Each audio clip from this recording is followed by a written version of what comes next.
Bienvenue dans ce nouvel épisode de Studio Crime, où nous plongeons dans les affaires criminelles les plus déroutantes et choquantes. Aujourd'hui, nous allons vous raconter l'histoire de Richard Engelbert, un agent immobilier prospère et respecté, dont la vie secrète et les mensonges ont conduit à un meurtre brutal qui a choqué une petite communauté du Colorado.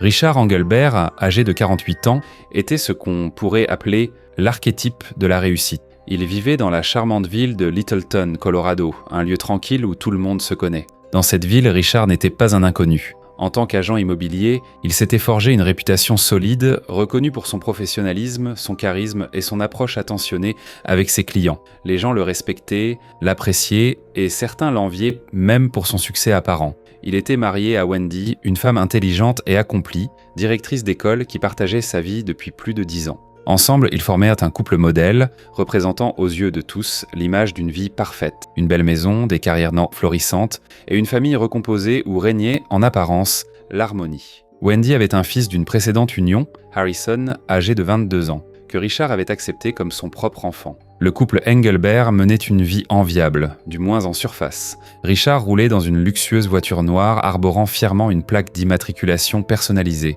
Sexy Realtor, le sexy agent immobilier. Cet élément pouvait sembler excentrique, mais pour ceux qui connaissaient Richard, cela faisait partie de son charme, une touche de vanité qui ne faisait qu'ajouter à son personnage public. Richard et Wendy étaient régulièrement vus lors d'événements de la ville, des soirées de charité, des réceptions chez des amis, ou encore des dîners en tête-à-tête dans les meilleurs restaurants de la région. Leur complicité semblait évidente et il était rare de les voir séparés. À l'extérieur, tout le monde croyait qu'ils vivaient un conte de fées moderne, mais la réalité était bien plus complexe. À mesure que nous creusons sous la surface de cette vie apparemment idyllique, nous découvrons des fissures. Richard, bien que parfaitement poli et courtois, portait un lourd fardeau. Derrière son sourire toujours présent et son allure impeccable, il cachait des secrets sombres, des secrets qui allaient finalement provoquer sa chute. Depuis 2 ans, Richard menait une double vie. Il entretenait une relation sexuelle avec son beau-fils Harrison. Cette relation, d'abord dissimulée, avait évolué en une situation émotionnellement toxique, empreinte de manipulation et de dépendance. Harrison, jeune et vulnérable, s'était donc retrouvé pris au piège de cette relation complexe avec son beau-père, un homme qu'il respectait et qui représentait pour lui une figure d'autorité. Mais ce n'était pas tout. Richard, insatiable, utilisait aussi les maisons qu'il montrait à ses clients pour rencontrer d'autres hommes, des rencontres secrètes qu'il gardait loin des yeux de sa famille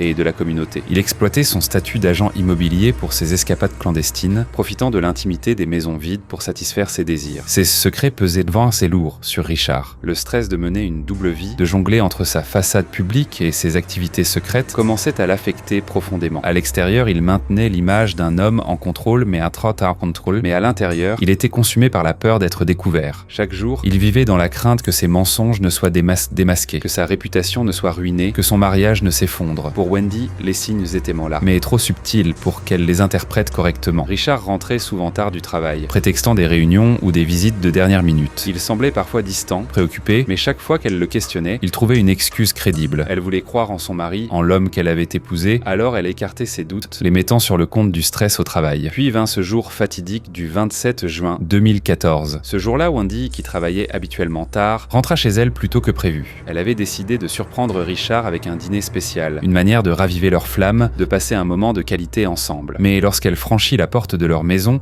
elle sentit immédiatement que quelque chose n'allait pas. Ce soir-là, Gerardo a été attaqué par 2 hommes qui l'ont poignardé à plusieurs reprises. Bien qu'il ait réussi à appeler un ami pour lui demander de l'aide, il est décédé 42 jours plus tard à l'hôpital. Pendant ce temps, l'affaire est devenue un sujet de discussion nationale, avec des manifestations demandant justice pour Gerardo. La police pelait, après des mois d'enquête, a finalement identifié les coupables grâce à des images de vidéosurveillance. Parmi eux se trouvaient Samody, sa fille Christina et plusieurs complices, dont Ronald Archie, le chauffeur de taxi qui avait trouvé les tueurs à gages. Le procès de Samody et de ses complices a commencé en décembre 2017. Les preuves accablantes, y compris des messages textes détaillant le plan de l'assassinat, ont conduit à la condamnation de Samody à 30 ans de prison. Sa fille Christina, ainsi que Ronald et César, ont chacun été condamnés à 25 ans de prison. Ce cas tragique reste l'un des plus choquants de l'histoire criminelle du Costa Rica, un exemple de la manière dont la jalousie et la vengeance peuvent détruire des vies. Merci d'avoir écouté Studio du Crime, à demain pour une histoire encore plus effrayante. Abonnez-vous.